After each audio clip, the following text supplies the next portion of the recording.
The old mansion stood at the heart of the Whispering Woods, its once grand facade now crumbling with age. The locals whispered tales of the house being cursed, where no one who entered ever returned. On a stormy night, a group of friends, Jack, Emily, and Sarah, decided to explore the haunted house, driven by a mix of curiosity and a need for thrill. As they approached the house, the wind howled through the trees, sounding eerily like whispers. The front door creaked open with a gentle push, revealing a grand but decayed foyer. Dust hung in the air like a thick fog, and the scent of mold and rot filled their nostrils. The only light came from their flashlights, which flickered sporadically. They moved cautiously through the foyer, their footsteps echoing ominously.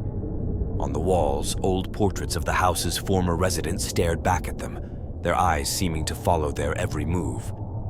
The friends couldn't shake off the feeling that they were being watched. In the dining room, a massive chandelier hung precariously from the ceiling. The table beneath it was set as if expecting guests, though everything was covered in a thick layer of dust. Suddenly, the chandelier swayed, and the air grew colder.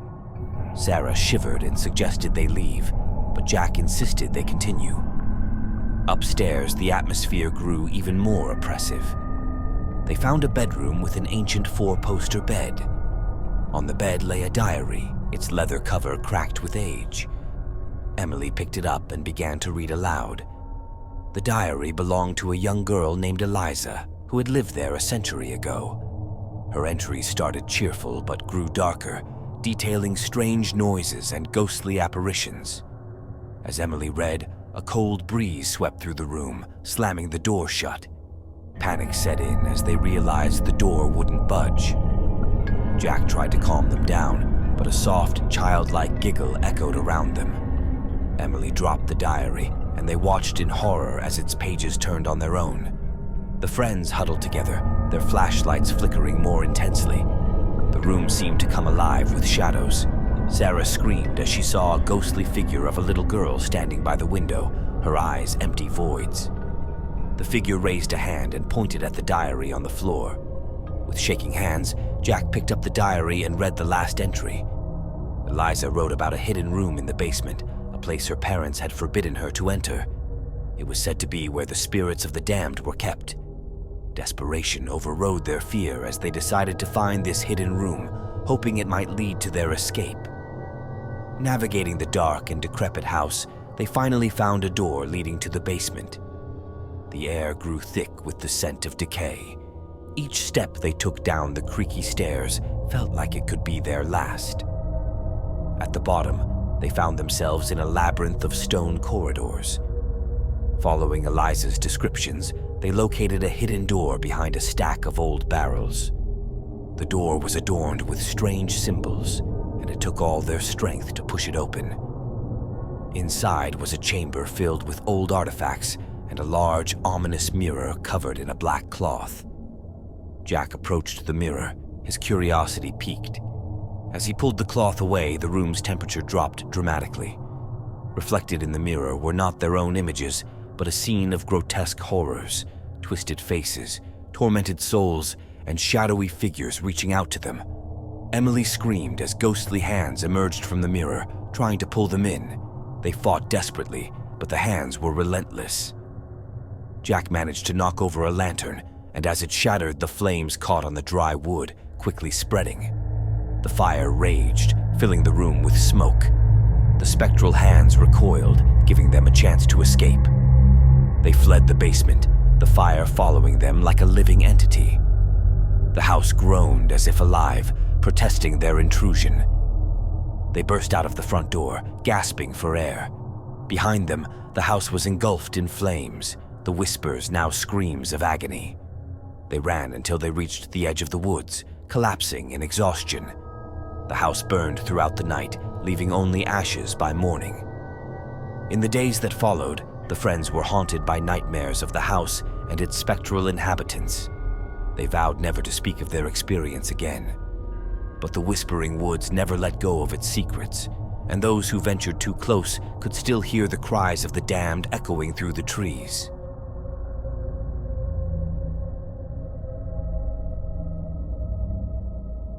In the heart of the Whispering Woods stood a dilapidated mansion, long abandoned and forgotten. The locals avoided it, speaking of dark magic and restless spirits. On Halloween night, a brave soul named Michael decided to investigate the house, armed with a camera and a sense of adventure. The path to the house was overgrown and treacherous, but Michael pressed on. The mansion loomed before him, its windows like empty eye sockets. The front door was slightly ajar, inviting him into the darkness. He took a deep breath and stepped inside. The interior was eerily silent, save for the occasional creak of the floorboards. Cobwebs hung like curtains in every corner. Michael's flashlight beam cut through the darkness, revealing decayed furniture and peeling wallpaper. He began filming, narrating his every move. As he explored, he noticed strange symbols etched into the walls. They looked ancient and unsettling. He followed them to a grand staircase where the air felt heavy, almost suffocating. The feeling of being watched was overwhelming, but he pressed on. Upstairs, he found a room that appeared untouched by time. A large bed with pristine sheets dominated the space. On a nearby table, a music box sat open, its delicate tune filling the room. Michael felt a chill as he approached the box, noticing the mirror above it, reflecting something that wasn't there. In the reflection, he saw a woman in a Victorian dress, her face hidden by a veil. She stood motionless, her presence oppressive. Michael spun around, but the room was empty. He turned back to the mirror, and she was gone. The music box stopped abruptly, leaving an eerie silence. Michael's heart pounded as he backed out of the room. He decided to head to the basement, hoping to uncover more about the house's history. The basement door was heavy, and as he pulled it open, a gust of cold air rushed past him, carrying whispers that seemed to beckon him deeper. The basement was vast, filled with old furniture and crates. The smell of damp earth and decay was overpowering.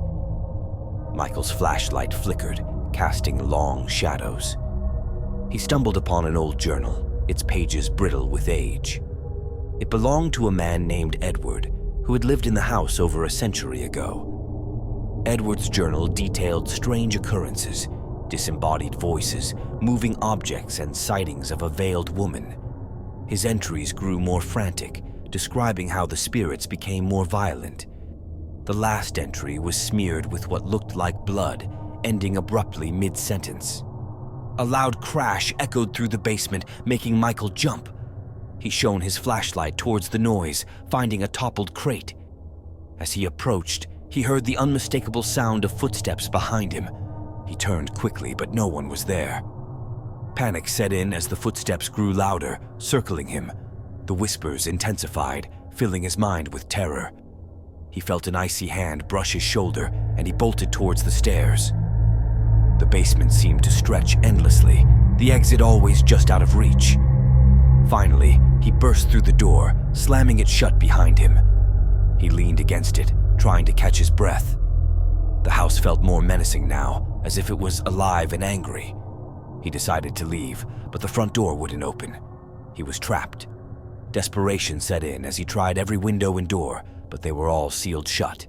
The whispers grew louder, now accompanied by laughter. The veiled woman appeared at the top of the stairs, slowly descending towards him. Her presence was suffocating. Michael backed into a corner, his camera still recording. The woman reached out, her veil lifting to reveal a grotesque, decayed face. Her eyes were empty sockets, and her mouth twisted into a sinister smile. She whispered his name, and darkness consumed him. The next day, the locals found Michael's camera outside the mansion, the footage showing his terrified escape and his final moments. His body was never found. The Whispering Woods kept its secrets, and the haunted house remained a place of terror, where the souls of the lost were forever trapped.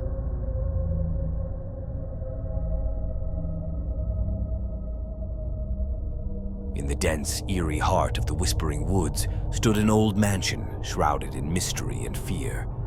4 adventurous teenagers, Liam, Mia, Zoe, and Ethan, decided to investigate, armed with nothing but flashlights and bravado. As they approached the mansion, a sense of foreboding washed over them. The moonlight cast long, sinister shadows, and the wind whispered secrets through the trees. The front door, hanging off its hinges, creaked open as if welcoming them into the darkness. Inside, the air was thick with dust and the scent of decay. The grand foyer, once opulent, was now a decayed shell of its former glory. Portraits of the mansion's past residents lined the walls, their eyes seemingly following the group as they moved.